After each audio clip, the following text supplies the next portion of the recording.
अस्सलाम वालेकुम, मैं हूं शाहजेब खानजादा। आज जहां सियासी मैदान से अहम डेवलपमेंट सामने आई हैं तो वहीं army chief general Asim Munir का मुल्क की सूरत हाल पर अहम बयान सामने आ गया है, जिसमें उन्होंने कहा है कि पाकिस्तान की खुशहाली और तरक्की के सफ़र में किसी किस्म का अदम इस्तेहकाम बर्दाश्त नहीं किया जाएगा। जबकि इस दौरान इमरान खान और तहरीक इंसाफ मुसलसल दबाव बढ़ा रहे हैं। आज तहरीक इंसाफ ने मुबैना इंतखाबी धांधली समेत इमरान खान और दीगर रहनुमा और कारकुनों की रिहाई के लिए जुमे के बाद मुख्तलिफ शहरों में एहतजाज किया, रैलियां निकाली गई। इसके अलावा खुद इमरान खान समेत तहरीक इंसाफ के रहनुमा सख्त और जारहाना बयान दे रहे हैं। साथ ही इमरान खान किसी भी तरह की डील या मुफाहमत के इम्कान को भी रद्द कर चुके हैं। जबकि कल वज़ीर आला खैबर पख्तूनख्वा अली अमीन गंडापुर ने पार्टी के यौम तासीस के मौके पर एक सख्त और जारहाना खिताब करते हुए नाम लिए बगैर इस्टेब्लिशमेंट को टारगेट किया, इस्लामाबाद पर कब्जे की धमकी दी। मगर दूसरी तरफ एक के बाद एक हुकूमती रहनुमा तहरीक इंसाफ को बातचीत की दावत दे रहा है।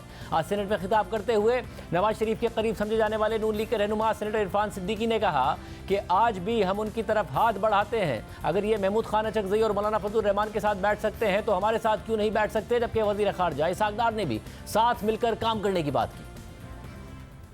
बात होती है जी कि चले मुफाहमत होनी चाहिए। कैसे होगी मुफाहमत? मैं बार बार कहता हूं कि मैं एक हाथ बढ़ाता हूं अली की तरफ। अली अगर अपना हाथ बढ़ाएगा तो मैं हाथ मिलाऊंगा ना। अगर वो अपना हाथ जेब में डाले रखेगा या हाथ बांध के खड़ा हो जाएगा, मैं हाथ नहीं मिला सकूंगा। हम हाथ आज भी इनकी तरफ बढ़ाते हैं, हाथ मिलाएं।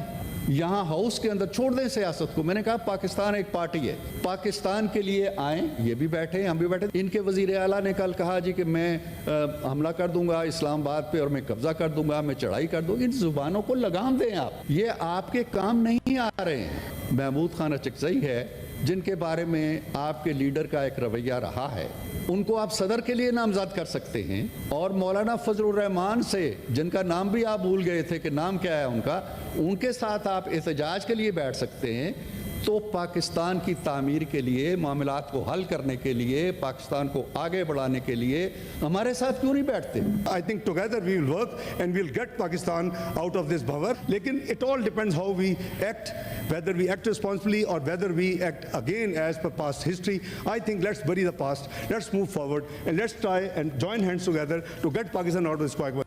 मगर आज प्रोग्राम नया पाकिस्तान में तहरीक इंसाफ के रहनुमा शहरियार आफरीदी ने वाजे किया कि हम इस हुकूमत से नहीं बल्कि बराह रास्त आर्मी चीफ और DGISI से मुज़ाकरात चाहते हैं। ये तो खुद मोहताज हैं, ये रिमोट कंट्रोल के जरिए कंट्रोल होते हैं। ये कहते हैं कि हम मुज़ाकरात, ये खुद इस अहल ही नहीं है। क्या मुज़ाकरात करेंगे? हाँ मुज़ाकरात हम करेंगे, लेकिन हम मुज़ाकरात करेंगे आर्मी चीफ के साथ, DGI के साथ, फौज के साथ। इमरान खान साहब की ख्वाहिश है कि वो फौजी क़यादत से बात करें। मेरी लीडर की पहले दिन से ख्वाहिश थी एंगेजमेंट की, कि हम एंगेज करें, और उस तरफ से कोई रिस्पॉन्स नहीं आ रहा था। जबकि आज army chief general Asim Munir ने ग्रीन पाकिस्तान इनिशिएटिव कॉन्फ्रेंस से खिताब करते हुए कहा है कि तरक्की के सफ़र में रखना डालने और तवज्जो हटाने वालों की तमाम कोशिशें नाकाम होगी। आज के दौर में मुआशी इस्तेहकाम के बगैर मुकम्मल खुद मुख्तारी का तसव्वुर मुमकिन नहीं है। हम सब मिलकर टीम पाकिस्तान है। मनफी प्रोपेगेंडा और ट्रोल्स तरक्की और खुशहाली के लिए काम करने से नहीं रोक सकते। आर्मी चीफ ने मजीद कहा कि आइए हम सब मिलकर मनफी क़ुव्वतों को रद्द करें और पाकिस्तान की तरक्की और इस्तेहकाम के सफ़र पर मरकूज़ रहें। पाकिस्तान की खुशहाली और तरक्की के सफ़र में किसी किस्म का अदम इस्तेहकाम बर्दाश्त नहीं किया जाएगा। जबकि ISPR के बयान के मुताबिक ग्रीन पाकिस्तान इनिशिएटिव कॉन्फ्रेंस में सिविल और मिलिट्री हुकाम ने भी शिरकत की। फोरम को कसीरुल जहती इक़दामात और मुख्तसर वक्त में हासिल होने वाले अहदाफ से मुताल्लिक आगाह किया गया। आर्मी चीफ ने कहा कि कौम को तरक्की के लिए इकट्ठा होने की ज़रूरत है। पाक फौज पाकिस्तान की मुआशी तरक्की और इस्तेहकाम के लिए हर मुमकिन मदद फराहम करती रहेगी। इसके अलावा बिजनेस कम्युनिटी भी इस ख्वाहिश का इज़हार कर रही है कि मुल्क में सियासी और मुआशी इस्तेहकाम के लिए PTI से बातचीत के जरिए रास्ता निकाला जाए। परसों मारूफ बिजनेसमैन आरिफ हबीब ने कारोबारी शख्सियात से वज़ीर आज़म शहबाज शरीफ की मुलाकात के दौरान बराह रास्त हवाले से बात की थी। फिर उसी दिन हमारे प्रोग्राम में आरिफ हबीब ने मजीद कहा कि उन्होंने आर्मी चीफ से भी कहा था कि सियासी तकसीम ख़त्म करने के लिए इक़दाम उठाने चाहिए। तो आर्मी चीफ ने जवाब दिया कि ऐसी सियासी तकसीम नहीं है। जैसा आप देख रहे हैं मुल्क में तमाम सियासी जमातें एक साथ हैं और सिर्फ एक जमात दूसरी सिमत में है। आपने अडियाला के बासी की बात की, उनसे जवाब नहीं दिया उन्होंने। आपको नहीं लगा कि गलत शख्सियत से बात कर ली आपने? किसी और मुलाकात में किसी और शख्सियत से बात करनी थी आपको? आपका इशारा जो है चीफ ऑफ आर्मी स्टाफ की तरफ से है, तो हमने अपनी पहली मीटिंग में ये बात उनके सामने रखी थी कि हमारे पाकिस्तान में जो ये पॉलिटिकल पोलराइजेशन है, इससे जो है वो पाकिस्तान का नुकसान हो रहा है और इसको ख़त्म होना चाहिए और इसके लिए जो है हमें इक़दाम करने चाहिए। चीफ साहब ने कहा कि पोलराइजेशन जो है वो ऐसा नहीं नहीं है जैसा आप देख रहे हैं, उसमें तमाम पॉलिटिकल पार्टीज तो जो है वो साथ हैं, सिर्फ एक ही पार्टीज जो है वो डिफरेंट डायरेक्शन में है। सारी सूरत हाल में नौ मुंतखब सेनेटर फैसल बाउडा ने कुछ बड़े बड़े दावे कर दिए हैं, जिस पर हम उनसे बात करेंगे, इन सवालात पर भी बात करेंगे। फैसल बाउडा साहब, बहुत शुक्रिया मैं शो में ज्वाइन करने के लिए। बाउडा साहब, जाहिर है आप इन्फॉर्म्ड हैं, इदारों के करीब भी समझे जाते हैं, इसलिए मैं आपसे पहले यही जानना चाहूँगा कि जो तहरीक इंसाफ है वो अब वाज़े कर रही है कि बात होगी तो DGISI और आर्मी चीफ से होगी, मगर दूसरी तरफ इमरान खान साहब बराह रास्त तनकीद भी कर रहे हैं और तहरीक इंसाफ की रीडिंग यही है कि इदारे इस वक्त बैकफुट पर हैं, सूरत हाल नहीं संभल रही है और वो खुद मजबूर होंगे इमरान खान से बात करने के लिए। क्या ऐसा ही है कि इदारे मजबूर हो रहे हैं, आज नहीं तो कल उन्हें बात करनी पड़ेगी? बहुत शुक्रिया शाहजेब साहब। देखिए शाहजेब साहब, सबसे पहले तो ये कि ना कोई डील है ना कोई ढील है, ना आज के वक्त को ऐसी बात हो रही है, ना कोई नज़र आ रही है ऐसी चीज़, नंबर एक। नंबर दो ये कि देखिए कौम को समझने की ज़रूरत है, पाकिस्तानियों को, कि स्ट्रैटेजी क्या है PTI की।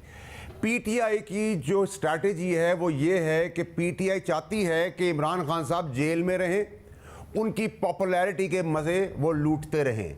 ये जो आज आप पॉलिटिकल PTI की पार्टी के सरगर्म सरबराह और जो भी हैं वो जो नज़र आ रहे हैं वो गवर्नमेंट के साथ भी हैं, दाएं बाएं भी हैं, आगे पीछे भी हैं, ऊपर नीचे भी हैं। तो बड़ी क्लैरिटी रखें, they are all playing a game. ये जो मज़ाकरात की बात है, एक कोई और मज़ाकरात की बात कर रहे हैं जो मेन स्ट्रीम में नहीं है, जो दूसरे मज़ाकरात की बात कर रहे हैं वो आधा कुछ दिखा रहे हैं। वो चाहते हैं कि खान साहब को जेल में ये बात मैसेज पहुँचेगा, अमीन गंडापुर जो है वो अटैक मोड पे आ गया। अमीन गंडापुर कोई अटैक मोड पे नहीं आया। अमीन गंडापुर जो है वो लेफ्ट राइट ऊपर नीचे गवर्नमेंट के साथ भी हैं, दाएं बाएं भी हैं, चारों तरफ हैं वो, इसीलिए वो हैं। और इसी तरीके से बाकी कौमी असम्बली में भी यही है। और मैंने अपने floor of the house senate में, अपर हाउस में भी ये कहा कि वहाँ वो लोग भी मौजूद थे जिन्होंने इमरान खान साहब के खिलाफ बयान दिया, प्रेस कॉन्फ्रेंस की, और मासूम बन के उन्हीं की कुर्सी पर बैठे हुए हैं, उनको शर्म भी नहीं आ रही। मैं तो अपनी कुर्सी भी खैर बात करके दे के आया हूँ PTI को, जो वो मुझसे नहीं ले सकते थे। वैसे मगर इसमें मसला ये है कि आप अली बिन गंडापुर साहब का कह रहे हैं, बड़ा सख्त बयान दिया है उन्होंने। ज़ाहिर अभी रिसेंट पास में ज़रूर हुआ कि वो वज़ीर आज़म से भी मिले, फिर नकवी साहब से भी मिले, वज़ीर दाखिला से, उस पर उन पर तनकीद भी हुई, मगर अब तो उन्होंने बड़ी नाम लिए बगैर मगर इस्टेब्लिशमेंट पर ही तनकीद की है। अगर उन्हें अपनी कुर्सी की परवाह होती तो इतनी सख्त तनकीद करते हैं पाकिस्तान की ग्राउंड रियलिटीज़ को देखते हुए? शाहजेब साहब देखिए, अमीन गंडापुर मेरा दोस्त भी है, मेरा कॉलीग भी रह चुका है, वो मेरी रग से वाकिफ़ है, मैं उसकी अगर आपका एनालिसिस, क्योंकि आप बहुत अच्छे हैं एनालिसिस के अंदर, आप उनकी बॉडी लैंग्वेज देखें तो दिमाग, दिल और ज़बान सब आगे पीछे हुई भी हैं, बॉडी स्ट्रक्चर एक पेस पे नहीं है।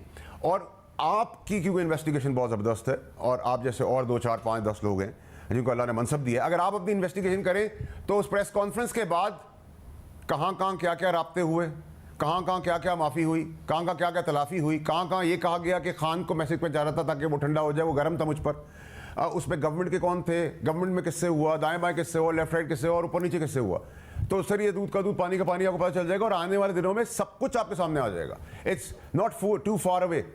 वैसा मगर एक तरफ खान साहब हैं जो बड़े सख्त बयान दे रहे हैं, उनके साथ और उनकी अहलिया के साथ जो कुछ हो रहा है उसकी बराह रास्त जिम्मेदारी वो अस्करी क़यादत पर डाल रहे हैं। साथ में ये कह रहे हैं मुझे 8 महीने के 8 साल भी रहना पड़ा तो मैं डील नहीं करूंगा, जो कि रऊफ हसन साहब ने बयान दिया। तो खान साहब आप अच्छी तरह उनके करीब रहे हैं, आप जानते हैं कि वो सियासी सूरत हाल को भी समझते हैं, मुस्तकबिल की तरफ भी उनकी नज़र होती है। वो कहीं ना कहीं वीकनेस देख रहे हैं इसलिए अपनी स्ट्रेंथ दिखा रहे हैं, वरना वो खुद वीकनेस दिखा रहे होते अगर उन्हें स्ट्रेंथ नज़र आ रही होती आगे से। शाहजेब साहब देखिए, हम लॉजिकल बात कर लेते हैं, अगर आप मुझे 1 सेकंड दे दें। देखिए शाहजेब साहब, अगर तो हार्पिक जो है वो डाला गया, इसको लॉजिकली सुनिएगा, हार्पिक अगर डाला गया तो हार्पिक पेप्सी तो है नहीं कि बचपन से हम पीते थे हमें पता हो ये हार्पिक है। अगर आप ये कहते हैं कि मैंने हार्पिक डलते हुए देखा अपनी प्लेट में, तो क्या उस प्लेट को अगर कोई आदमी देख ले कि मेरे खाने में कोई जहर डाल रहा है तो क्या खाएगा? ये जो नैरेटिव बिल्डिंग है, इस नैरेटिव बिल्डिंग का अब कोई फ़ायदा नहीं है। इसको लॉजिकली फिर सुन लें, अगर हार्पिक पेप्सी है तो आपको पता चलेगा टेस्ट क्या है, और अगर मैंने देख लिया कि मेरी कॉफ़ी में आपने जहर के 3 कतरे डाल दिए हैं तो मैं पीऊँगा क्यों? तो ये अगर आप इसको कोलाइड करके देखें तो पाकिस्तानी कौम जो इमरान खान साहब से प्यार करती है वो ये भी जान ले कि इमरान खान साहब के साथ फिर कैसी गेम की जा रही है जिसके अंदर वो फिर मजीद बर्बाद और तबाह होने की तरफ जा रहे हैं, और वो अभी भी होश के नाखून नहीं ले रहे, अभी भी सोच उनकी पॉजिटिविटी के ऊपर नहीं जा रही। वो उन्हीं फेरी टेल्स और उन्हीं सोर्सेज और उन्हीं ज़राए ख़ास भी अभी एक्टिव हैं, चाहे वो अब है नहीं बड़ी पोजीशन पे, लेकिन वो एक्टिव हैं। तो आप उसकी पूरे ओवरऑल कैनवस को देखेंगे तो आपको सब कुछ क्लियरिटी से मिल जाएगा और आपको तो बहुत जल्दी मिल जाएगा। अगर खास एक्टिव हैं तो इससे भी तो वीकनेस की ही निशानदेही होती है ना कि इदारा उस खास को रोक नहीं पा रहा है और वो एक्टिव है और खबरें आ रही हैं कि वो कहीं ना कहीं दरमियान में मौजूद है मामला तय कराने के लिए। नहीं, ऐसा कुछ भी नहीं है शाहजेब साहब। मैंने आपके दीगर प्रोग्राम्स में भी कहा था कि अकाउंटेबिलिटी होगी। चीफ ऑफ आर्मी स्टाफ जो है वो एक्चुअली चीफ जस्टिस हैं अपने इदारे के, और अगर वो जस्टिस नहीं करेंगे तो क्वेश्चन उन पे हो जाएंगे। और वो एक ईमानदार नेक नीयत आदमी है और उनकी रेपुटेशन जो है वो दागदार है, बगैर दाग के स्पॉटलेस करियर है उनका। So he means business, when he means business he means business. और SIFC हमें एक रास्ता नज़र आ रहा है जिसके तहत हम आगे देख रहे हैं। बाकी तो कोई पॉजिटिविटी मुल्क के अंदर मुझे तो उसके अलावा नज़र नहीं आती, और मुझे लग भी रहा है कि वो बहुत जल्दी कामयाब भी हो जाएंगे। तो वैसे अगर कामयाब हो जाएंगे तो आप तो खुद 2 साल से ज़्यादा इस हुकूमत को चलता हुआ नहीं देख रहे थे। अगर SIFC का प्लेटफॉर्म कामयाब होता है तो आप ये कह रहे हैं कि इस वक्त अस्करी क़यादत और हुकूमत एक पेज पर हैं आगे चलने के लिए? देखिए शाहजेब साहब, मैंने अस्करी क़यादत की बात की है, मैंने कहीं गवर्नमेंट का जिक्र नहीं किया, नंबर 1। नंबर 2 सर ये कि जब आपको पैसा चाहिए होता है तो आप फ़ौज को भेज देते हैं, जब आपको बॉर्डर पे शहादतें करवानी होती है, दुश्मन से बचाना होता है तो आप फ़ौज को कह देते हैं, जब सैलाब आता है आप फ़ौज को बुला लेते हैं, धरना होता है आप फ़ौज को बुला लेते हैं, सब कुछ आप फ़ौज को करते हैं, कुर्बानियाँ भी उनसे लेते हैं, फिर आप छींटे भी उन पर उड़ाते हैं। ये अब एक्सेप्टेबल नहीं है सर, अब ये एक्सेप्टेबल नहीं होगा, चाहे वो आज की करंट गवर्नमेंट हो कि उनके कुछ मुरझाई भी शाखें बात कर रही हों या पौधे पत्ते बात कर रहे हों, या चाहे मेरी साबका पार्टी बात कर रही हो या उससे पहले आगे पीछे की पार्टियां बात कर रही हो। तो बड़ी क्लैरिटी होनी चाहिए। 100 साल की डेमोक्रेसी नहीं है। Let's be democratic, let's not try to be too democratic. मगर मसला ये है कि आप जब ये कह रहे हैं कि बॉर्डर पर शहादतें होती हैं, सैलाब, इन चीज़ों पर थोड़ी तनकीद होती है, फ़ौज पर तनकीद तो उन्हीं बातों पर होती है कि आप कभी 2011 में जनरल पाशा एक्टिव हो जाते हैं, कभी 2014 में ज़हीरुल इस्लाम एक्टिव हो जाते हैं, कभी 2017 में जनरल बाजवा और जनरल फैज़ हमीद एक्टिव हो जाते हैं, इदारा उनके खिलाफ कार्रवाई नहीं करता, सियासतदान जेल में होते हैं। पहले माजी में नून लीग शिकायत कर रही थी जनरल बाजवा और फैज़ हमीद के हवाले से, आज मौजूदा तहरीक इंसाफ शिकायत कर रही है। तो ये बॉर्डर पर शहीद होने वालों के लिए और जो सैलाबों में काम कर रहे हो तो उन पर थोड़ी तनकीद हो रही है। देखिए शाहजेब साहब, तनकीद बड़ी अच्छी चीज़ है, कंस्ट्रक्टिव अगर हो, लेकिन तनकीद के भी कोई पैमाने होते हैं, रेड लाइंस होती हैं। आप मुझसे सवाल करें, मैं आपका गालम गलोच शुरू कर दूं, आप हद तक मुझे बर्दाश्त करेंगे, मैं आपके घर तक पहुंच जाऊं। एक रेड लाइन क्रॉस जब हो जाए तो वो बर्दाश्त से बाहर, और दुश्मन का काम आप कर जाएं, आप तमस्कर उड़ा दें शहीदों का, आप तनसीबात उड़ा दें, दिस इज नॉट एक्सेप्टेबल। ये कहीं भी नहीं होता, और थर्ड वर्ल्ड कंट्रीज में तो होता ही नहीं है। आप क्या CIA के अंदर जाके काम कर सकते हैं? अमेरिका के अंदर नहीं कर सकते। तो जब आप नहीं कर सकते, पूरी दुनिया में नहीं कर सकते, क्या रियासत के ऊपर आप बंदूक उठा सकते हैं? मैं उठा सकता हूँ, कोई और उठा सकता है? नहीं उठा सकते, कितने भी आप ताकतवर हों। प्रॉब्लम ये है कि देखिए, जब तक शाहजेब साहब ये निज़ाम अदल ठीक नहीं होगा, पाकिस्तान आगे नहीं बढ़ सकता, नहीं बढ़ सकता, नहीं बढ़ सकता। आप सबकी कंबाइन हुकूमत ले आए, आप इकोनॉमिक मेल्टडाउन रोक लें, आप इन्वेस्टमेंट्स ले आए, लेकिन अदल और इंसाफ का कानून ही नहीं है इस मुल्क के अंदर, वो चल ही नहीं पा रहा। अब मैं क्रिटिक हूं नून लीग का, मर के उन्होंने पंजाब में एक अच्छा काम किया कि रोटी सस्ती कर दी, उस पर स्टे ऑर्डर आ गया। अब आप मुझे बताएं, कभी आपने दुनिया में बात सुनी होगी कि गरीब को रोटी मिल रही है सस्ती, चाहे वो एक इलाके में, शहर में, पूरे सूबे में, पूरे पंजाब में, या एक कमरे तक महदूद है, लेकिन सस्ती रोटी तो मिल रही है। अब सस्ती रोटी पे स्टे ऑर्डर आ गया है कि आप सस्ती रोटी नहीं खा सकते। जो गरीब 2 रोटियां खा सकता है 1 रोटी की कीमत में, उसके बच्चे का पेट भरने से रोक दिया है। अब ये पब्लिक इंटरेस्ट आ गया है। आपने जो सेनेट में तकरीर की, सर हमें कानून साजी करनी पड़ेगी सर, उसमें आपने जो अपनी अपर हाउस और लोअर हाउस में करना पड़ेगा काम। आपने जो सेनेट में भी कराएंगे, समराइज भी कराएंगे, डिफाइन भी करेंगे। अब नहीं सर चल सकता जिस तरह चलता रहा है। रेकॉर्ड एक्ट के अंदर अरबों डॉलर का नुकसान कर दिया अदालती कार्रवाई की वजह से। कहां से उसकी कॉम्पनसेशन क्या है? भुट्टो साहब को आपने फांसी दे दी, 46 साल बाद बता रहे फांसी गलत हो गई भाई, उसका आप सिंबॉलिक की कोई सजा दे दे। 14 साल आपने जरदारी साहब को अंदर रख लिया बगैर सबूत के, कौन सा कानून था?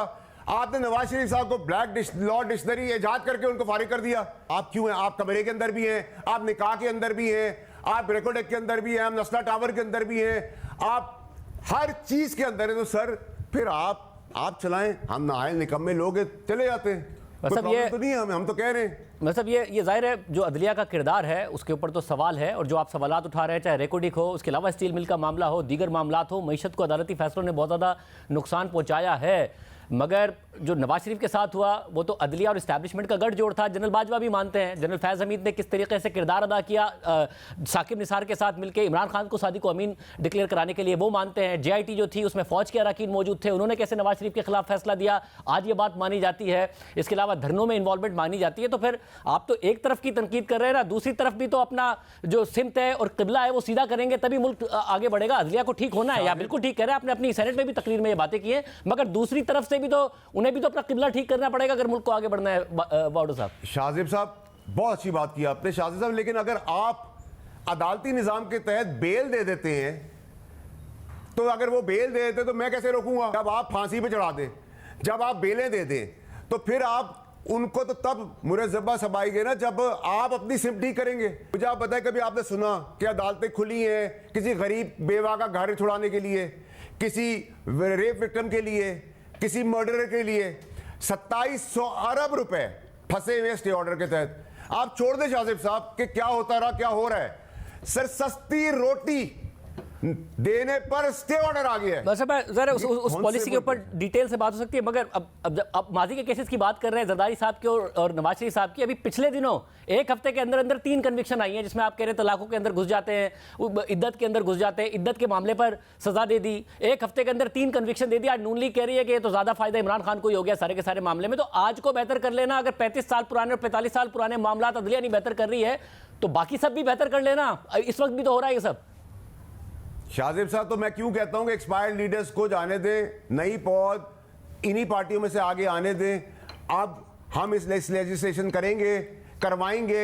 सेनेट के पेटी बंद बाई बनवाऊंगा अब मैं। अब PTI का आदमी जाएगा, नून का जाएगा, पीपल्स पार्टी का जाएगा, MKM का जाएगा, मौलाना का जाएगा, हम खड़े होंगे साथ। हमें प्रिंसिपली यूनाइटेड होना पड़ेगा। ये हमारी वीकनेसेस है, इतनी बड़ी बड़ी हमारी कमजोरियों की फाइलें हैं सियासतदानों की। भाई कमजोरी छोड़ दो भाई, अब तो बुढ़ापे पे आ गए, मरने वाले हो, कमा लिया। लेकिन आप जब नया चांस देते हैं तो आप लीगल बैटल, लीगल लॉ, अब लॉ हम बनाएं, इंप्लीमेंट हम कराएं, पास हम कराएं, तशरीह कोई और कर दे। ये नहीं हो सकता। मगर आपने शाहजेब साहब, मैं एफिडेविट साइन करूंगा तो जज भी साइन करेगा, जनरल भी साइन करेगा। ऐसा नहीं हो सकता कि शराब आपके लिए हलाल है और मेरे लिए हराम है। मगर इसमें इस सब में मसला यह है कि आपने एक प्रोग्राम में कल ये बात भी कर दी कि 2 जो जजेस हैं, जिनमें से एक सर्विंग है, एक गालिबन रिटायर हो गए, उन्होंने जो 25 मई 2022 वाला इमरान खान साहब का लॉन्ग मार्च था और इस्लामाबाद आके उन्होंने धरना देना था, वो उनसे राब्ते में थे। वो कौन जजेस थे? शाहजेब साहब देखिए सर, मैं 2 चीजें बार बार बोल रहा हूं। देखिए, मैं इन्वेस्टिगेटिंग एजेंसी तो हूं नहीं, मैं आपको डायरेक्शन दे सकता हूं। मैं 2 चीजें बार बार बोल रहा हूं। एक जो मैंने कहा, बिल्कुल आपने उसको सही समराइज किया, 2 जजेस थे, एक रिटायर हो चुके, एक आज आला अदलिया में मौजूद है। धरने के दौरान कंटेनर के अंदर खान साहब से बात की गई, उसमें इनडायरेक्टली भी बात हुई, डायरेक्टली भी बात हुई, खास की भी बात हुई। एक बहुत बड़े मनसब के उसी इदारे के अदलिया के इदारे के जा चुके थे, उनसे भी बात हुई। बुला लें मुझे चीफ जस्टिस साहब, मैं उनको सब नाम दे देता हूं, आप डायरेक्शन मार्क कर दें, पता करा लें। मैं अरशद शरीफ के कत्ल का बार बार 1.5 साल से पीट रहा हूं कि अगर वो आपसे मुझे बुलाए, मैं डायरेक्शन दे रहा हूं सर, मैं बता सकता हूं इस कमरे में था, उधर था, ये था, आपको क्लू मिल जाएगा। आप क्यों नहीं खोल रहे? क्योंकि जिस दिन अरशद शरीफ शहीद का मर्डर खुल गया, उस दिन पाकिस्तान की 75 साल की डायरेक्शन स्पिक को सीधी सद में चलना शुरू हो जाएगी। आपको पता होगा कि बेरहमी से कौन कौन कौन कौन दोस्ती में किस हद तक जा सकता है अपनी पावर के लिए। अगर आप शाहजहां अगला कोई प्रोग्राम करें जिसमें मगर आपने 2 जजेस की बात की, आप रिटायर्ड जज का नाम तो बता दें जो राब्ते में थे। नहीं शाहजेब साहब, मैं रिस्पॉन्सिबिलिटी का मुजाहरा कर रहा हूं। मगर नाउ मतलब जो 25 मई का धरना था उसमें एक 5 रुकनी बेंच था। जस्टिस उमरता बंदियाल, जस्टिस एजाजुल हसन नहीं है अब अदालत में, जस्टिस मज़ाहिर नकवी वो भी नहीं है अब अदालत में, बाकी 2 रह गए, जस्टिस मुनीब अख्तर और जस्टिस याया अफरीदी। याया अफरीदी साहब ने तो इमरान खान साहब पर कंटेम्प्ट लगाने के हवाले से कहा था कि ग्राउंड बनता है, वो भी माइनस हो गए। बाकी बचे जस्टिस मुनीब अख्तर। आपने कहा कि वो जो जज हैं वो एक ज़माने में नवाज शरीफ को भी रिलीफ देते थे, आज इमरान खान की बात कर रहे हैं तो वो जस्टिस मुनीब अख्तर नहीं हो सकते, तो कौन है? शाहजेब साहब देखिए, आप एक बहुत इंटेलिजेंट और बहुत स्मार्ट एंकर हैं, अल्लाह आपको कामयाब करे। लेकिन सर आपको देख देख के हम भी सीख गए। आप मुझे पता घुमा के बहुत चीज़ें निकाल लेते हैं, लेकिन सर अब मैं भी थोड़ा सीख गया हूँ। सो मैं विद इन द सिस्टम चल रहा हूँ, within the responsible area चल रहा हूँ। तो you have to wait sir कि चीफ जस्टिस आप बुलाते हैं तो मैं बता दूंगा, नहीं बुलाते तो एक हद तक मैं रुकूंगा। फिर मैंने अरशद शरीफ साहब की बातें आपको कही थी कि मैं फिर आप लोगों के आगे रख दूंगा। नहीं साहब, मगर आपने जैसे बाबर सत्तार के हवाले से एक बड़ा गलीज़ प्रोपेगेंडा हो रहा है और ज़ाहिर है वो माजी में भी मुतालिक जजेस के हवाले से हो चुका है। आप कह रहे हैं कि वो जवाब दें। सर वो क्यों जवाब दें? हुकूमत एक्शन ले कि क्यों सोशल मीडिया पर ये सारी की सारी बकवास उनके बारे में की जा रही है? अगर ये दुरुस्त है तो हुकूमत रेफरेंस भेज दे, एक्शन ले ले। हुकूमत के पास पूरा डेटा होगा हर चीज़ का। बजाय इसके कि एक जज को इसलिए टारगेट किया जा रहा है कि उसने हिम्मत की है बाकी जजेस के साथ बोलने की। आप ये कह रहे हैं कि सोशल मीडिया पर जो गंद है उसका जवाब दे। वो तो आपके बारे में भी हो सकता है, मेरे बारे में भी हो सकता है। कौन कौन जवाब देगा? एक जज कैसे जवाब देगा? शाहज़ी साहब मेरी रिक्वेस्ट है, देखिए शाहज़ी साहब, बाबर सत्तार साहब को मैं नहीं जानता। मुझे ये ज़रूर याद है कि मैं जब कैबिनेट का फेडरल मिनिस्टर था और इनकी अपॉइंटमेंट की बात आई थी तो बहुत मिनिस्टर्स ने नेगेटिविटी इनके ऊपर की थी। तो मेरी जजमेंट उस वक्त ये एनालिसिस में आया था कि आदमी ठीक होगा जो इतनी बुराई करे, क्योंकि यूजुअली शोर उसके लिए मचता है जो ठीक काम कर रहा होता है। चंद साहब ने कहा, नदीम अफजल चंद साहब ने कहा कि इमरान खान ने कहा मेरे खिलाफ लिखता है, हमारे खिलाफ बोलता है, ये नहीं बनना चाहिए जज। और फिर अली मोहम्मद खान साहब ने मुखालफत भी की पार्लिमानी कमेटी में उनकी तैनाती की। लेकिन सर बाकी मिनिस्टर्स का नाम चंद साहब भी नहीं बता रहे। और ये बात जब ब्रीफिंग दी मिनिस्टर्स ने तो फिर इमरान खान साहब इस कंक्लूजन पे आए थे। तो जो सच है सच है, जो झूठ है तो आप मिनिस्टर का नाम बताए ना। देखिए नहीं शाहज़ेब साहब, इट वुड बी ऑड। देखिए शाहज़ेब साहब, मैंने ये कहा कि बाबर सत्तार साहब की हर आदमी कह रहा है कि उनकी बड़े ऑनरेबल आदमी, मैं तो उनको जानता नहीं हूँ। तो अगर हम पे भी जब ब्लेम चलते थे तो हमसे क्लैरिफिकेशन मांगी जाती थी, हम देते भी थे। तो एक जज की रेपुटेशन जो है ना वो बड़ी इंपॉर्टेंट होती है किसी भी डिसीजन का। जज की लाइकिंग डिसलाइकिंग नहीं होती, वो केस का मेरिट पे फैसला करना चाहिए उसको। अगर वो if he doesn't like me और मेरा कोई केस मेरिट पे, मुझे ये डर ना हो मुझे पसंद नहीं करता तो मेरा केस खराब कर देगा। मेरे साथ हुआ ऐसा। लेकिन एनीवेज मैं कह रहा हूँ अगर इतने ब्लेटेंट ब्लेम्स डल रहे हैं तो फिर आप क्लैरिफाई कर दें। और अगर क्लैरिफिकेशन नहीं है और उसमें 1% भी वजन है और वो आपके ऊपर चार्ज बन जाता है तो सुप्रीम जुडिशियल काउंसिल उस पर एक्शन दे। तो मैं तो कोई गलत बात नहीं कर रहा। तो यही होगा ना कि सुप्रीम जुडिशियल काउंसिल वो फोरम है, किसी भी कोई ट्रोल उठ के किसी जज के बारे में बात कर दें और वो वजाहतें देता फिर ये तो दुनिया भर में नहीं होता, ये जज का काम नहीं है। तो कोई जिम्मेदार आदमी ने बात की हो तो बात भी की जाए। तो ट्रोल्स बात कर रहे हैं तो आप कहें कि जी मेरी नज़र में ये इन्फॉर्मेशन जो है जैसे बाबर सत्तार साहब के हवाले से इसमें वजन है, तो फिर बाद में आपसे डिबेट भी करूं। जो ट्रोल्स हैं उनके बयानात पर कैसे एक जज को क्यों क्लैरिफिकेशन देनी चाहिए? शाहज़ी साहब, मैं आपकी इस पॉइंट ऑफ व्यू की भी कदर करता हूं। ये एक और एस्पेक्ट है जिससे देखना चाहिए और इस जाविया में भी गलती नहीं जो आप बात कर रहे हैं। लेकिन अगर देखिए मैं आपको बताऊं कि मैं शाहज़ेब साहब 3 जजेस के सामने हाजिर हुआ। एक थे जस्टिस अता बंदयाल साहब, जस्टिस मंसूर अली शाह साहब और जस्टिस आयशा मलिक साहिबा। सो उनके पास पावर थी कि वो फांसी में भी चढ़ा सकते हैं। ये अल्लाह ताला ने उनको ताकत दी उस मनसब की। नहीं दी। आपको क्यों फांसी चढ़ा सकते हैं? ऐसी कोई ताकत नहीं है उनके पास कि आपको एक और केस में किसी और केस के ऐसे फांसी चढ़ा देते हैं। नहीं शाहज़ेब साहब नहीं, मैं मिसाल दे रहा हूं कि उनका पावर है ना, अनलिमिटेड पावर है उनके पास। ठीक है, केस टू केस है ना, मतलब कत्ल का मुकदमे में थोड़ी थे आप। बट ताकतवर है ना। लेकिन उनके कंडक्ट से अगर एक आदमी 10 कदम आगे बढ़ जाता है, अगर मुजरिम है तो सजा लेके अपना को बेहतर कर लेता है, और अगर एक आदमी मुल्जिम है या उस पर इल्ज़ाम है वो एक चीज़ की माफ़ी करके 10 चीज़ें और आगे बढ़ता है। तो मैं उनके कंडक्ट, उनके एटीट्यूड, उनकी इंटरप्रिटेशन, उनकी फेयर साइड होने से आई वॉज नेवर प्रिपेयर्ड, मैं प्रिपेयर होकर नहीं गया था। लेकिन मैं आगे बढ़ा कि सर मैं ये मॉरली सीट भी नहीं रख सकता, तो मैं तहरीक इंसाफ की ये सीट भी वापस करूंगा। मैं किसी का बाप भी मुझसे वो सीट नहीं ले सकता था। वैसे मगर कानूनी तौर से मगर उन्होंने तो आपको वो जो बेंच था उन्होंने तो आपको 2 ऑप्शन दिए थे ना कि या तो आप ताहयात नाअहली कबूल करें या फिर सिर्फ इस टर्म की नाअहली कबूल करें तो इस्तीफा दे दें। तो फिर आपने दे दिया। नहीं सर, नहीं एक मिनट सर, मैं क्लियर कर दूं उसके अंदर। देखिए नहीं सर, शाहज़ी साहब मैं आपको इसको क्लियर कर दूं। देखिए मेरे पास तो ऑर्डर शीट है ना, तो मैं ऑर्डर शीट आपको भेज दूंगा, आप उसकी इंटरप्रिटेशन कर लीजिएगा। I am not challenging and doubting your news over the news. लेकिन सर जो एक्चुअल मेरे ऊपर था वो ये था कि इफ़ यू रिग्रेट, अगर आप उसको रिग्रेट कर लेते हैं तो मैंने कहा सर मैं रिग्रेट के साथ साथ माफ़ी भी चाहता हूँ आपसे, आपका टाइम ज़ाया करने के लिए। और इसीलिए मैं बहाल हुआ। जो मेरे साथ सेनेटर साहब थे वो डी-सीट हुए, फिर मैंने रिज़ाइन किया। ऐसा कुछ नहीं था सर, मैं आपको वो 100% आपको वो ऑर्डर शीट भिजवाऊंगा। तो मेरा कहने का मकसद है कि सर मुझे तो सर बगैर ट्रायल के भी तो डिस्क्वालीफाई किया था ना सर, आप इसको भी समझे ना सर। अब आप अगर फॉर्म पे लिखते हैं, अब आप दोबारा बड़ा मजेदार होता है। अब आप दोबारा इलेक्ट होकर आए, वैसे आप दोबारा शादी इलेक्ट का होकर आए हैं और पीपल्स पार्टी और एमक्यूएम के वोट से आए हैं, किसको रिप्रेजेंट कर रहे हैं आप? एमक्यूएम के हैं, पीपल्स पार्टी के हैं? शाहजेब साहब, मैंने कल लिख के दे दिया है सेनेट में कि मैं इंडिपेंडेंट हूं, मैं किसी पार्टी का ना हिस्सा हूं ना बन रहा हूं। तो बाउड़ साहब फिर ये कहना चाहिए ना कि असल में वाकई आप और नकवी साहब असल में वाकई आप लोग इंडिपेंडेंट है, आप लोग आज़ाद हैं। हाँ। आज़ाद वो नहीं है जिन्होंने आप लोगों को वोट दिया। नहीं सर, हम तो बिल्कुल sir, factually I am not sharing away, हम बिल्कुल आज़ाद हैं। बस मैं यही तो कह रहा हूँ कि आप लोग तो आज़ाद हैं, इसको तो डिस्प्यूट ही नहीं कर रहा मैं। वो आज़ाद नहीं है जिन्होंने आपको नकवी साहब को वोट दिया है। सर देखिए, फिर हम तो ये कह सकता हूं मैं आपको जवाब में कि सर मेरा एटलीस्ट फॉर्म 47 में आप छोले नहीं खा सकते, मेरा फॉर्म 47 बिल्कुल करेक्ट है, एक्यूरेट है। अब ये हम आपने बात कर दी क्योंकि एमकेएम के फॉर्म 47 पर आपने बड़ी दिलचस्प बात की थी और मुझे से बात करते हुए की थी कि एमकेएम का हाल ये है कि वो 22 में से 25 सीटें भी जीत सकते हैं, तो मुझे इस पर भी हैरत नहीं होगी उनके वोट पर आप आए। नहीं, मैंने बिल्कुल आपके शो का मुझे याद है, शहजाद साहब भी आपके साथ है, बिल्कुल याद है। तो अब भी इस बात पर कायम है।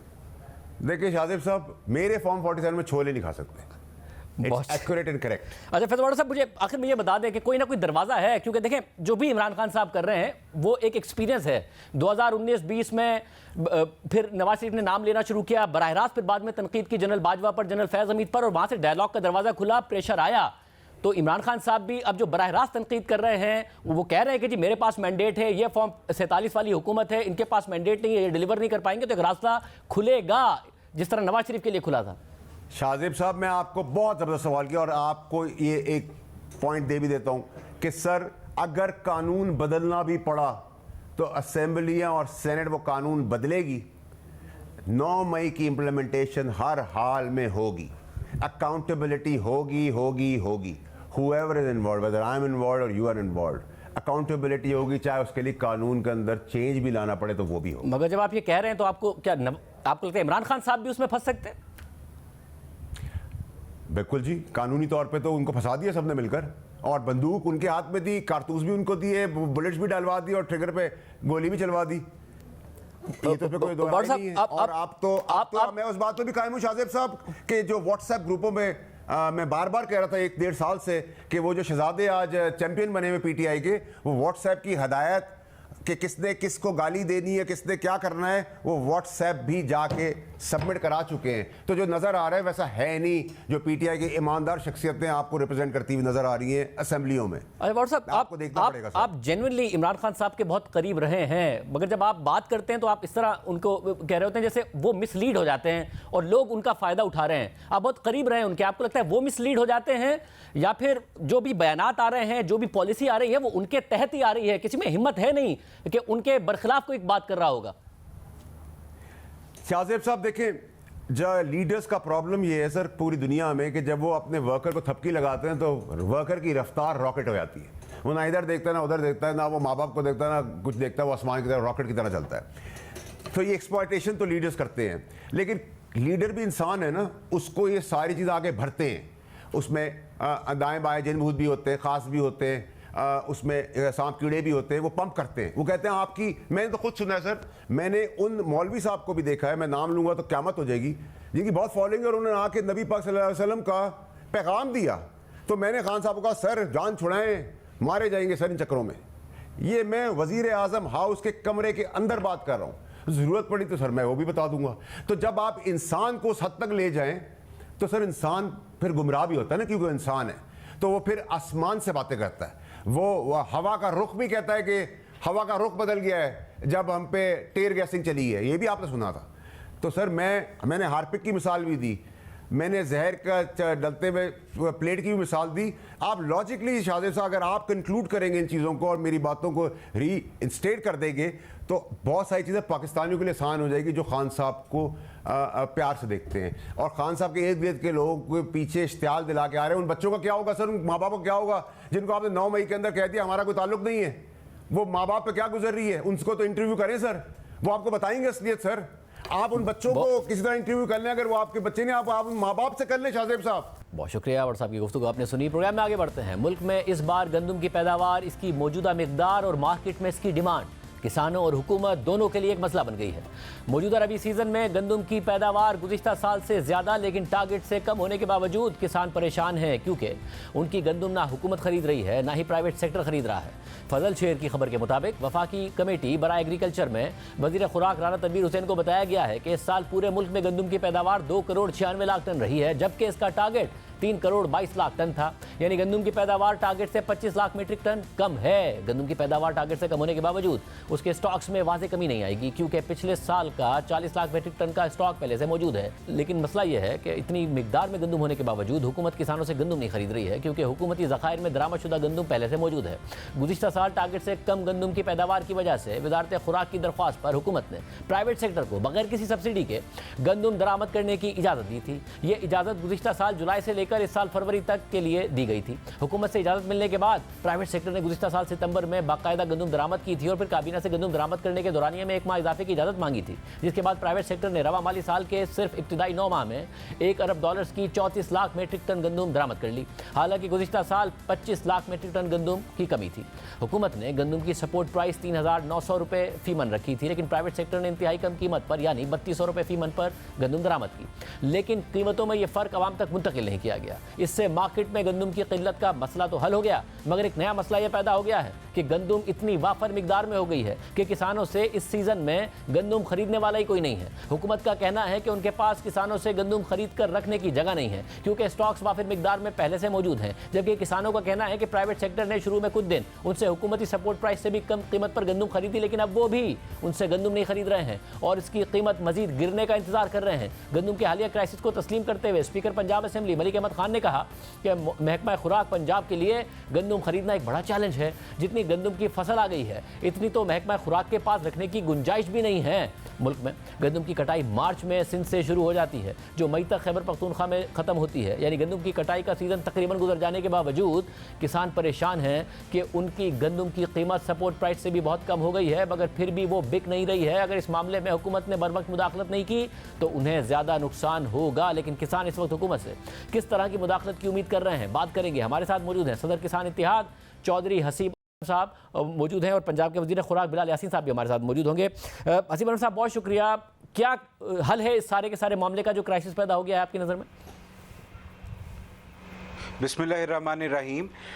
हमेशा से गवर्नमेंट के जो डिपार्टमेंट है, फूड डिपार्टमेंट, वो मार्केट के अंदर एज अ थर्ड पार्टी रहता है, मौजूद रहता है और वो इंश्योर करता है कि जो भी सपोर्ट प्राइस हो वो काश्तकार को, वो गंदम के ज़िम्मेदार को, गंदम के किसान को मिल जाए। लेकिन इस दफ़ा हुआ ये है, चूँकि यहाँ पर सरप्लस गंदम थी जो कि बाहर से मंगवाई गई, जिसमें इंतहाई सरासर गलत प्लानिंग की गई। हमारे पास वाफिर स्टॉक मौजूद थे। मार्च के महीने में सिंध की गंदम शुरू हो जाती है और मार्च तक बाहर से गंदम मंगाई गई।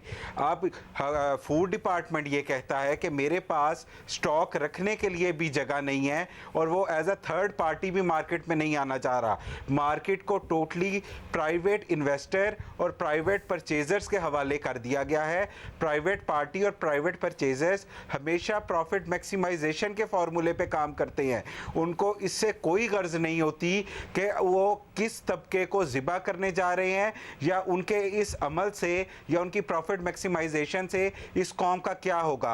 आज 3,900 रुपये वाली गंदम 3100-3200 रुपये में मार्केट में लोग ख़रीदारी उसकी कर रहे हैं और इस टाइम प्राइवेट माफिया बाकायदा तौर पे गठजोड़ करके गंदम की मज़ीद परचेज से रुक गया है और वो इस चीज़ का इंतज़ार कर रहे हैं कि इस गंदम की कीमत 3,000 से भी नीचे आ जाए ताकि फिर वो खरीदारी करें। जब ये गंदम यानी आप ये कह रहे हैं कि हुकूमत as a third party intervene करके गंदम खरीदारी करे। अब हुकूमत ये कह रही है हमारे पास रखने की जगह नहीं है, कैसे ये मसला हल हो? अब आप ये देखें कि क्या इस मुल्क के काश्तकार की ये जिम्मेदारी भी है कि वो गंदम उगाए, फर्टिलाइज़र की लाइनों में खड़ा होके ब्लैक में खाद खरीदे और उसके बाद महकमा फूड को जाके या हुकूमत को जाकर ये बताए कि आपने गंदम स्टॉक करने के लिए कौन सी जगह लेनी है। फूड डिपार्टमेंट जो कि इस ख़जाने से अरबों रुपया हर महीने लेता होगा, वो डिपार्टमेंट ने एक ही मेन काम करना होता है और वो होती है गंदम की प्रोक्योरमेंट। अगर वो गंदम की प्रोक्योरमेंट भी सही से नहीं कर सकता और ये काम भी किसान ने करना है, तो उसको अरबों रुपया जो ख़जाने से दिया जाता है वो बेहतर है इस मुल्क के किसान को दे दें, ताकि किसान अगला गंदम बेचने का तरीका भी डिफाइन खुद ही उसकी कोशिश करे और ये भी देख ले कि गंदम स्टॉक किधर करनी है। ये किसान का काम नहीं है कि वो जाके हुकूमत को बताए कि आपने इस वाफर गंदम को किधर स्टॉक करना है। ये बॉर्डर खोल दें, ये इस गंदम को एक्सपोर्ट कर दें। क्या हमारी किस्मत में सिर्फ यही लिखा है कि हमने ये चीज़ें इंपोर्ट करनी है? आज अगर अल्लाह ने हमें इस अगर हुकूमत ये मसला हल नहीं करती तो आप क्या करेंगे? क्या लाएअमल होगा किसानों का? हम 29 अप्रैल को पंजाब असम्बली के बाहर पुरअमन तरीके से अपना जायज़ मुतालबा कि जो गवर्नमेंट ने सपोर्ट प्राइस अनाउंस की है उस पर ख़रीदारी को इंश्योर करे, उसके लिए वहाँ पर धरना देंगे और तब तक पंजाब असम्बली के बाहर बैठे रहेंगे जब तक कि हमारा ये जायज़ मुतालबा नहीं मानते। ये हमारा आइनी और जमहूरी हक़ है और जो हमारे साथ होने वाली सख्त तरीन नाइंसाफ़ी और डकैती इस वक्त 65% आवाम के साथ जो हो रही है, इसके लिए हम निकलेंगे।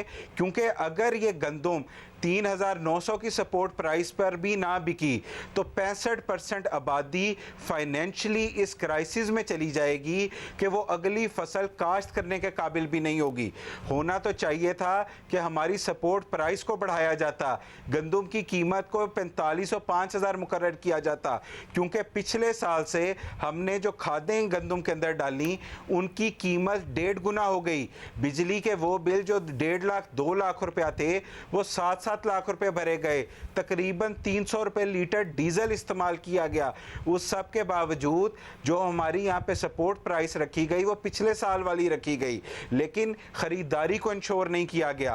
आज गंदम का काश्तकार फी एकड़ 15 से 20 हज़ार रुपया नुकसान में है। बहुत शुक्रिया आपने नाज़रीन गुफ्तगू सुनी। एहतजाज की तरफ जाएंगे। हमारे साथ इस वक्त मौजूद हैं वज़ीर खुराक पंजाब बिलाल यासीन साहब। बिलाल यासीन साहब, बहुत शुक्रिया हमें शो में ज्वाइन करने के लिए। ना हुकूमत ख़रीद कर स्टोर कर रही है, ना ही थर्ड पार्टी इंटरवेंशन कर रही है। प्राइवेट सेक्टर के हाथों में वो कह रहे हैं कि किसानों को छोड़ दिया गया है। 3900 की सपोर्ट प्राइस थी, 3100 पर भी ख़रीदार जो हैं वो उन्हें ब्लैकमेल कर रहे हैं। जी शाहजेब साहब, आपका शुक्रिया अदा करता हूँ कि आपने मुझे मौका दिया कि मैं अपना गवर्नमेंट का पॉइंट ऑफ व्यू आपके साथ शेयर कर सकूँ। सबसे पहली बात तो ये कि हमेशा गवर्नमेंट को ये सुनना पड़ता था कि जी ये जो किसान है उसका एहतसाल होता है और गवर्नमेंट जो सपोर्ट प्राइस जो अनाउंस करती है उस पर उसकी बाइंग नहीं होती, उसकी जो मेहनत की जो एक क्रॉप होती है वो रुल जाती है। तो ये इल्ज़ाम सुनना पड़ता था। उसके बाद जो गवर्नमेंट को सुनना पड़ता था कि डिपार्टमेंट्स के जो लोग हैं इनकी मिलीभगत होती है और ये चीज़ लोगों को ख़राब करते हैं। तो सारी चीज़ें हम सुनते रहे और देखते रहे। उसके बाद आज मैं समझता हूँ कि 2 महीने की गवर्नमेंट है, 2 महीने से कम टाइम हुआ है जब गवर्नमेंट इस्टेब्लिश हुई है। मरियम नवाज शरीफ साहबा की बाकायदा तौर पे ये हदायत है कि हमें ये टाइम है जब चीज़ों को हमने रेक्टिफाइड करना है। इसमें मैं एक चीज़ ज़रूर आपके साथ शेयर करूंगा। मैंने सुनी है बात जो मगर आप कह रहे हैं सुनना पड़ता था, अभी भी तो आपको यही सुनना पड़ रहा है। वो कह रहे हैं सपोर्ट प्राइस जो हुकूमत ने रखी थी वो हमें नहीं मिल रही है, खर्चे हमारे बहुत बढ़ गए, सपोर्ट प्राइस हुकूमत ने रखी, अगली दफा हम वो नहीं पाएंगे। जी शाहजेब भाई, मुझे अर्ज करने का मौका दें। मैं सबसे पहले तो बात यह कि मैं आपको ना आपके सुनने वालों को और आपको अप्राइज करना चाहता हूं कि इस वक्त गवर्नमेंट के पास जो कैरी फॉरवर्ड स्टॉक्स है ना वो 23 लाख के करीब है और पिछले साल जो टोटल कंज्यूम हुई है ना वो गंदम वो इससे कम है। तो इसमें जो सबसे पहली तो बात तो यह है कि इसमें विदाउट एनी एक्सक्यूज मैं स्टेट वे आपके साथ शेयर करता हूं कि इसमें जो इस वक्त जो ब्लंडर हुआ है ना वो केयर टेकर गवर्नमेंट में जो इंपोर्ट हुई है वीट, जो मेरे भाई कह रहे थे, मैं इंडोज करता हूं। और हमने 3 दिन सेशन करवाया है पंजाब असेंबली में, 5-5 घंटे की हीटेड डिबेट दोनों साइड से। मैं ऑपोजिशन साइड को नहीं मैं मेंशन करता, गवर्नमेंट साइड से भी और ऑपोजिशन साइड से भी 5-5 घंटे की हीटेड डिबेट सुनने के बाद मैं बड़ी आसानी के साथ कह सकता था कि जनाब हम कोई लॉलीपॉप दे सकता था, खुदा ना खास्ता कोई डंग टपाओ पॉलिसी उनको दे सकता था। ऐसी कोई बात नहीं कि रिकॉर्ड का हिस्सा है। बिल्कुल मैंने वहां पे कहा कि जी गवर्नमेंट पूरी सपोर्ट पे है और इसकी इंक्वायरी होनी चाहिए कि ये कौमी जुर्म है कि जब किसान यहाँ पे खून पसीने की अपनी वो जो एक क्रॉप ग्रो करता है अपनी मेहनत के साथ, वो तो ज़ाहिर है वो मार्च तक आती रही इंपोर्ट केयर टेकर। आप कह रहे हैं कि उनकी जो पॉलिसी थी इतनी सारी इंपोर्ट हो गई, अब करें क्या? हल क्या है इस क्राइसिस से निकलने का?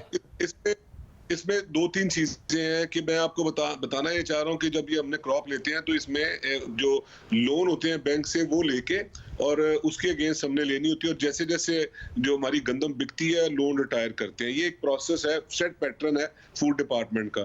चीफ मिनिस्टर साहब ने कहा कि जी एक हिट होनी चाहिए, किसान का एहतसाल नहीं होना चाहिए, उसको उसकी बाकायदा उसकी जो एक्चुअल उसको प्रॉफिट के साथ उसकी जो मेहनत है उसका सिला मिलना चाहिए। मगर इसके साथ ही साथ ये भी देखना है कि हम जब इसको स्टॉक करते हैं और इसको एक साल के बाद रिलीज करते हैं तो उसकी जो कॉस्ट देनी पड़ती है इंसिडेंटल चार्जेस में और जो इंटरेस्ट में, वो 2 दफा हिट होती है। तो तय ये हुआ है कि जो हमने एप्लीकेशन जो ली हैं वो तकरीबन 4 लाख के करीब एप्लीकेशंस आई हैं, उसमें जो एलिजिबल हुए हैं वो 50% के करीब एलिजिबल हुए हैं। जो छोटा किसान है उनको हम हर सूरत में एंटरटेन करेंगे, ये हमारी बेसिक रिस्पॉन्सिबिलिटी है। मुझे आप किसानों की तादाद बता रहे हैं, मुझे टन्स में बताइएगा, टन्स में वो कितने बनते हैं फिर? देखिए इस वक्त अगर हम एंटरटेन करते हैं ना, ये चंक में करेंगे, अगर तो हम जो एक्चुअल फार्मर है अगर उसको एंटरटेन करते हैं तो उसमें ये तकरीबन बनती है को 15 से 20 लाख मैट्रिक टन। तो इसमें कल 3 बजे फाइनल होना है कि हमने 2 हमारे पास ऑप्शंस है। एक ऑप्शन है कि जी इनसे जो छोटे किसान है इनसे प्रोक्योरमेंट करें और उसमें फिर बहुत सारी लीकेज होंगी। दूसरी हमारे पास ऑप्शन है कि इनको जो डिफरेंस है, मार्केट का डिफरेंस है, उसमें कंपलसेट करें, इनको कंपलसेट करें। जब ये जो भी बात कर रहे थे कि जो इनकी जो इनपुट्स हैं उनको सस्ता करें, इनकी ग्रोइंग में इनको फैसिलिटेट करें। तो ये दोनों चीजें पैरेलल चल रही हैं। जो 2 से 3 दिन में इनके साथ जो स्टेक होल्डर्स हैं जिन्होंने इसकी स्ट्राइक की कॉल दी है, बिल्कुल हम इसको अपोज नहीं कर रहे। इनका राइट है, इनका कॉन्स्टिट्यूशनल राइट है कि अपनी बात गवर्नमेंट तक पहुंचाएं। इनको हमने एंगेज भी किया है, इनके जो लोग हैं हमारे साथ बैठे भी हैं। हम कल 3 बजे हमारी फाइनल सेशन होएगा, उसमें हम डिसाइड ये करेंगे कि हमने इनको कंपलसेट किस तरह करना है। मैं आपके बहुत शुक्रिया। देखते हैं कि फिर क्या इस हवाले से होता है, उसके बाद हम इस इशू को मजीद हाईलाइट भी करेंगे। देखते हैं ये मसला हुकूमत हल करती है नहीं करती है। एक और आम खबर है, उस वक्त बात करेंगे एक ब्रेक के बाद।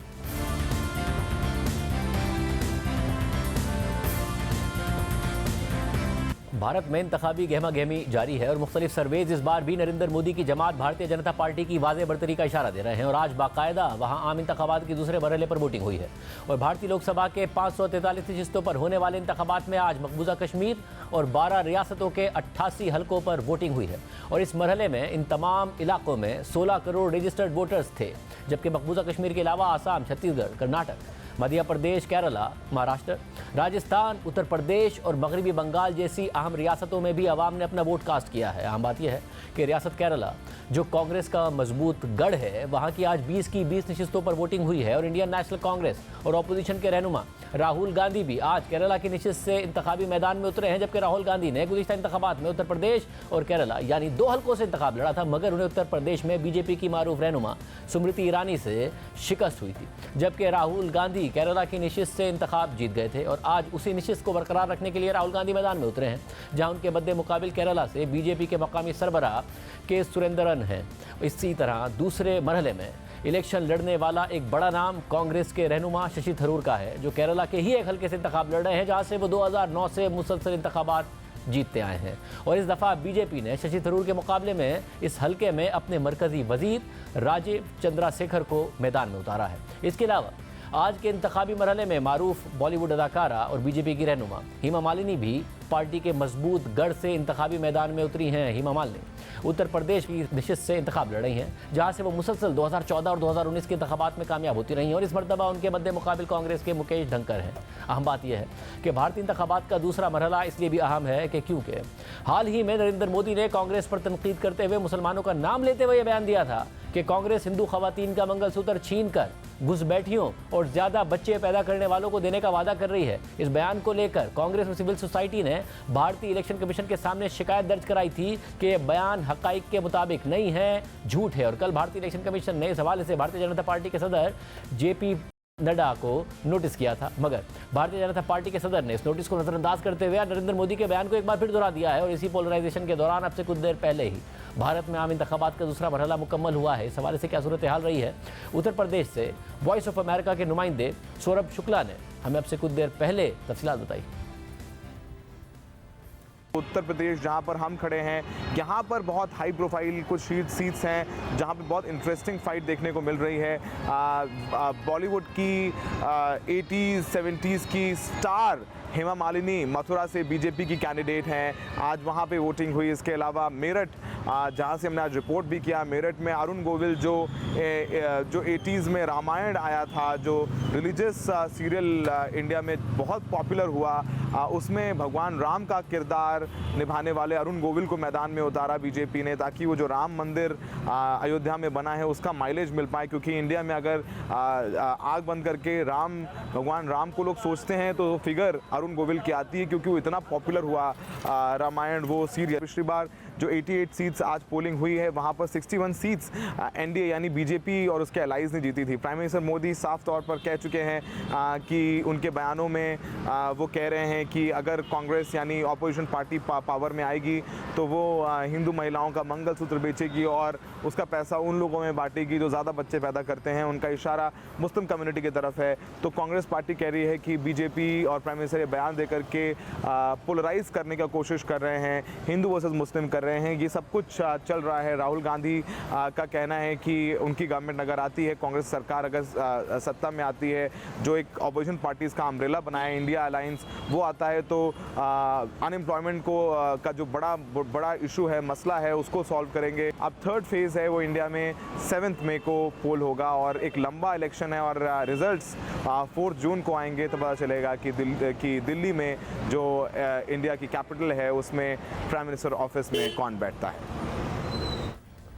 जबकि रियासत छत्तीसगढ़ से सीनियर सहाफ़ी आनंद पांडे ने भी हमें आज होने वाली इलेक्शन की तफसीलात से आगाह किया।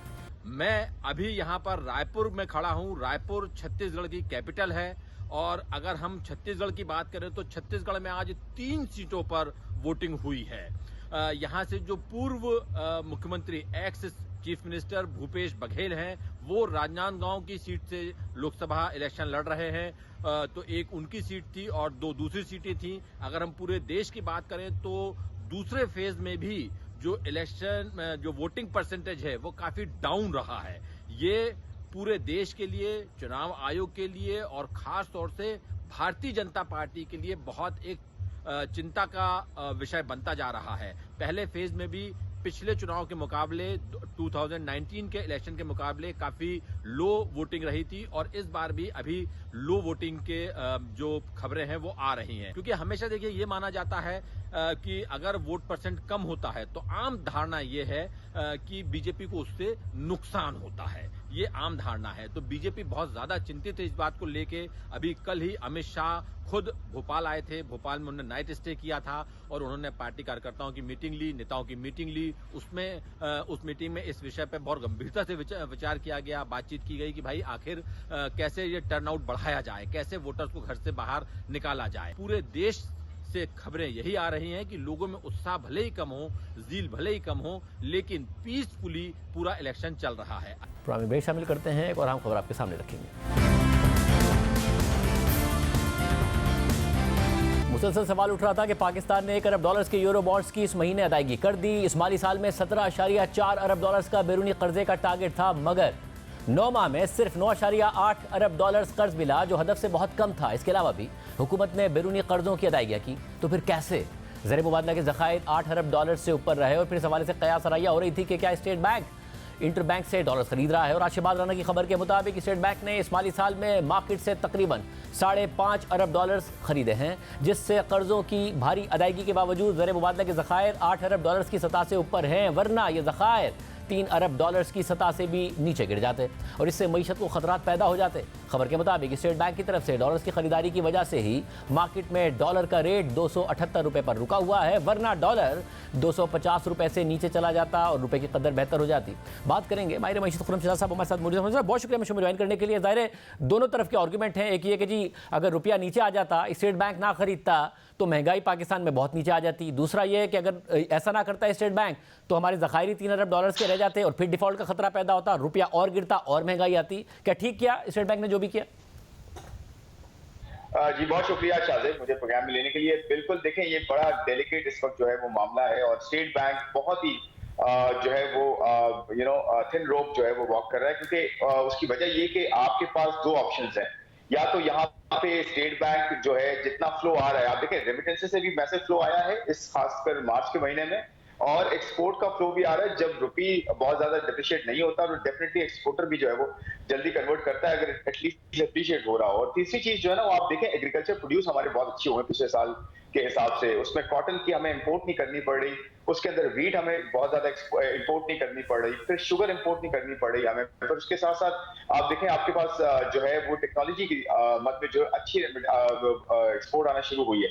तो एक तरफ से एग्रीकल्चर प्रोडक्शन बेहतर होना, उसका इंपोर्ट पे जो है पॉजिटिव इंपैक्ट होना, दूसरे से एक्सपोर्ट्स का थोड़ा सा बेहतर होना, और ये टेक्नोलॉजी की तरफ से एडिशन होना और फिर रेमिटेंसेस का आना, तो डेफिनेटली जो है वो बाइंग बनती है डॉलर की मार्केट से। और स्टेट बैंक को देखें ये करना है कि रिजर्व्स को बेहतर करना है, क्योंकि रिजर्व्स जो है वो 1.5 महीने का कवर होता है, वो काफी नहीं है, 3 महीने तक का आपका इंपोर्ट कवर होना चाहिए। और साथ साथ स्टेट बैंक अगर बाइंग करता है मार्केट से और स्टेबिलिटी लाता है रुपी के अंदर, तो उसकी एक अच्छी रिजल्ट ये हुआ है कि हॉट मनी आना शुरू हो गया। आप ये देखें कि अब जो है फॉरेन इन्वेस्टर ये कह रहा है कि यील्ड्स लोकल मार्केट में ज्यादा मिल रही है और रुपी स्टेबल है, तो इस मार्केट में इन्वेस्ट करो, तो उसी वजह से आपकी और पोजीशन होगी। लेकिन स्टेट बैंक एक तरफ पैरिटी को भी रख रहा है, फिर आपके रिजर्व्स को बेहतर कर रहा है, क्योंकि क्रेडिट रेटिंग हमें बेहतर चाहिए।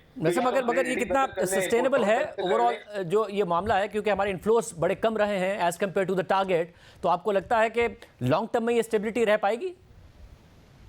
देखिए ये शॉर्ट टर्म मेजर्स तो हैं और इसमें डेफिनेटली लॉन्ग टर्म में आपको इससे बेहतर जो है वो अपने मेजर्स लेने पड़ेंगे। लेकिन मैं ये कहूंगा कि एक तरफ जो है वो फिस्कल साइड अगर बेहतर हो और टैक्सेस बेहतर हो और खर्चे कम हो, तो वहां से रुपया छपना कम होगा, क्योंकि यहाँ से हमारे कर्जे कम हो जाएंगे। तो स्टेट बैंक को वो कंट्रोल करना है। एक्सटर्नल साइड पे स्टेट बैंक की ये स्ट्रैटेजी ठीक है कि रिजर्व्स को बिल्ड करें रादर देन रुपए को नीचे कर दें, और जो है इन्फ्लेशन को टेम्पररी तौर पे नीचे करें और पेट्रोलियम प्राइसेस में कमी हो जाए, और जो है वो आपका एक्सपोर्टर को भी नुकसान हो। तो बहुत शुक्रिया खुरम साहब की राय आपने सुनी। आज के प्रोग्राम में इतना ही, अल्लाह हाफिज़।